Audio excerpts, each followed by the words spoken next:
Assalamualaikum warahmatullahi wabarakatuh. Waalaikumsalam warahmatullahi wabarakatuh. Alhamdulillah, wassalatu wassalamu ala rasulillah. Kepada seluruh pemirsa, selamat Hari Raya Idul Fitri. Taqabbalallahu minna wa minkum, taqabbal ya karim. Semoga Allah menerima ibadah panjenengan dan ibadah saya. Amin, amin ya rabbal alamin. Kita kembali membahas kejayaan Nusantara, dan kali ini untuk sementara mau coba itu sudah usai. Nanti kita akan detailkan lagi juga.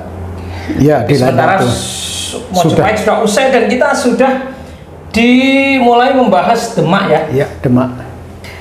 Demak yang dipimpin oleh Jin Bun. Ya.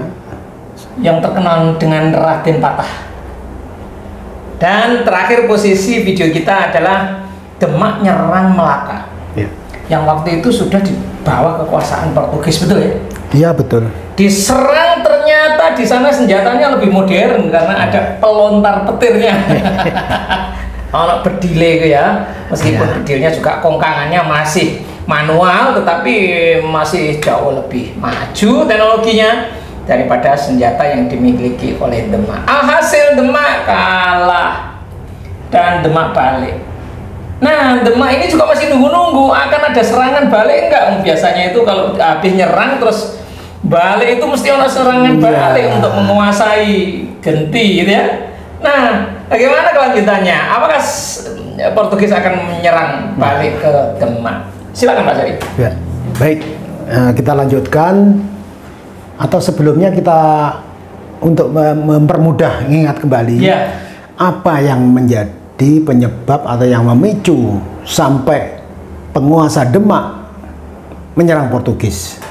Jadi pada waktu itu yang berkuasa di Demak adalah Sultan Fatah, kemudian menantunya yang bernama Adipati Yunus. Sultan Fatah itu mengalami suatu gejala, loh, kenapa perdagangan ini kok jadi begini, apa? Nah, nanya-nanya lah. Sultan itu mengirim utusan, mengirim apa dan mengirim satu yang penting adalah telik sandi, apa itu ya? Petugas sandi, untuk melihat apa yang terjadi di Laut Utara, lor sebelah lor gitu. Nah, ternyata di sana kabar dari Melayu, yaitu Pasai dan Palembang, juga dari Malaka sendiri, bahwa Portugis sudah menguasai Malaka dan menaklukkan Kesultanan Malaka. Nah, dan tidak hanya itu, lebih jauh lagi, setahun saja itu sudah sampai Maluku. Tidak tahu Maluku itu ada hubungan apa dengan Malaka. Kok Maluku kok Malaka? Ya, Malaka lah ini. Tapi Maluku bukan mulk, bukan ya? Bisa jadi dari kata itu. Malaka juga. Iya. Dan berhasil memonopoli perdagangan rempah di Maluku. Itulah yang sangat mengganggu. Makanya kemudian Adipati Yunus, walaupun dia belum jadi sultan waktu itu, tapi beliau sudah mempunyai wawasan ini harus dilakukan sesuatu. Lapor kepada raja, kepada sultan. Ya wes, kowe tak serai proyek ini, bikin kapal, bikin apa untuk kita serang, kita utasi ini. Nah, itu Adipati Yunus? Enggak, masih Sultan Fatah, tapi memerintahkan kepada menantunya Adipati Yunus untuk proyek ini Adipati Yunus. Maka Adipati Yunus atas nama Sultan Fatah mengirimkan beberapa surat ke beberapa negara yang sudah ada, yaitu Kesultanan Cirebon, Banten, Palembang, dan Pasai. Jadi itu dihubungi semua. Isi suratnya? Isi suratnya persekutuan untuk melawan Portugis. Tujuannya bukan sekedar melawan, tapi membebaskan Malaka dari Portugis.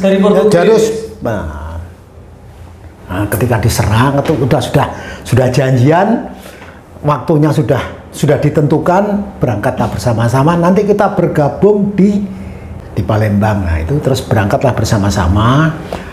Hanya 1 hari, sore datang, malam sudah kalah, sudah banyak yang tenggelam. Dari sekian negara persekutuan.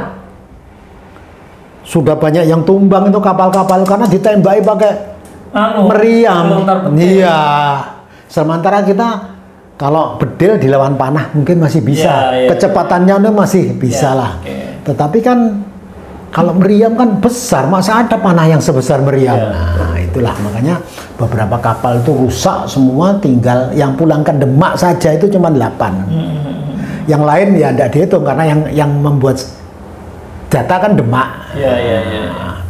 Setelah itu beberapa tahun kemudian sampai Sultan Fatah meninggal. Mangkat digantikanlah oleh Adipati Yunus sebagai Sultan Demak ya. Yang kedua ya berarti ya. Nah sekarang sudah tidak menunggu perintah siapa-siapa lagi. Ya, kita langsung bikin proyek karena ditunggu-tunggu nggak ada serangan balik. Ya, nah. Wah ini ngopo nggak ada serangan balik. Sudah gini aja, daripada kita nunggu, kalau ada serangan balik kita sudah siap. Kita bikin armada baru.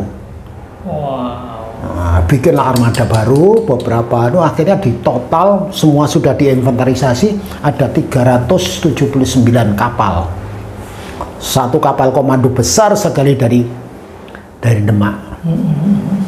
Nah, ketika tanggal sudah ditentukan berangkatlah mereka seperti semula. Daripada kita bertahan, pertahanan yang terbaik adalah menyerang ya, seranglah mereka ke sana.